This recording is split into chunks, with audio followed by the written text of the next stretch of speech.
Assalamualaikum warahmatullahi wabarakatuh. Saya Giska Julia Andani, NIM 19042060, akan mempresentasikan tentang penilaian kinerja sumber daya manusia. Yang pertama yaitu tentang pengertian penilaian kinerja.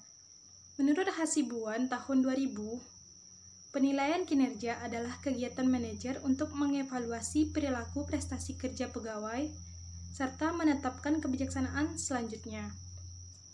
Selanjutnya, menurut Handoko tahun 1994, penilaian kinerja merupakan cara pengukuran kontribusi-kontribusi dari individu dalam organisasi. Selanjutnya, menurut Sofiandi tahun 2008, penilaian kerja adalah proses organisasi dalam mengevaluasi pelaksanaan kerja karyawan. Jadi dapat disimpulkan bahwa penilaian kinerja adalah evaluasi sistematis terhadap kinerja karyawan dan untuk memahami kemampuan karyawan tersebut, sehingga dapat merencanakan pengembangan karir lebih lanjut bagi karyawan yang bersangkutan. Dengan kata lain, penilaian kinerja ini menilai dan mengevaluasi keterampilan, kemampuan, pencapaian, serta pertumbuhan seorang karyawan. Selanjutnya, tujuan penilaian kinerja.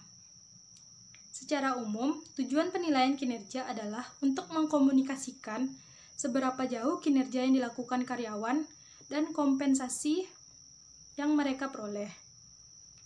Melakukan evaluasi dan memberikan feedback ke pegawai yang akan membuat perkembangan pada kemampuan karyawan dan juga membuat organisasi lebih efektif.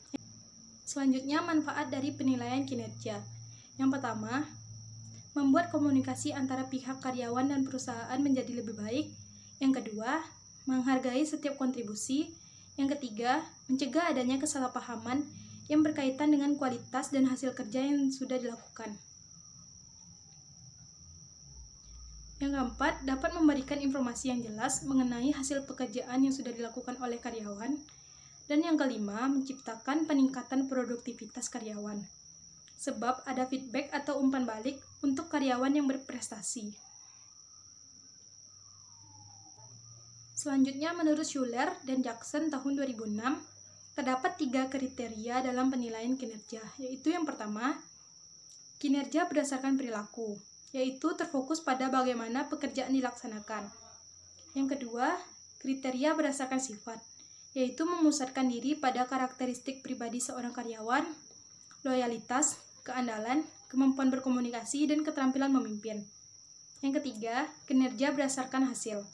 Kriteria ini berfokus pada apa yang telah dicapai atau dihasilkan, ketimbang bagaimana sesuatu dicapai atau dihasilkan. Selanjutnya, tahapan penilaian kinerja. Yang pertama, dengan melakukan penetapan standar kinerja yang transparan dan objektif, agar mudah dimengerti dan dinilai. Yang kedua, dengan memberitahukan standar kinerja yang telah dibuat pada pekerja. Yang ketiga, dengan melakukan pengukuran kinerja yang aktual berdasarkan informasi yang tersedia dari bermacam sumber. Yang keempat, melakukan perbandingan kinerja yang telah dilakukan dengan standar kinerja yang telah ditetapkan. Yang kelima, komunikasikan hasil penilaian kerja yang lalai yang dilakukan pada karyawan yang bersangkutan. Yang keenam, lakukan tindakan perbaikan apabila diperlukan, karena adanya penyimpangan dari standar kinerja yang dilakukan karyawan. Sekian presentasi saya. Wassalamualaikum warahmatullahi wabarakatuh.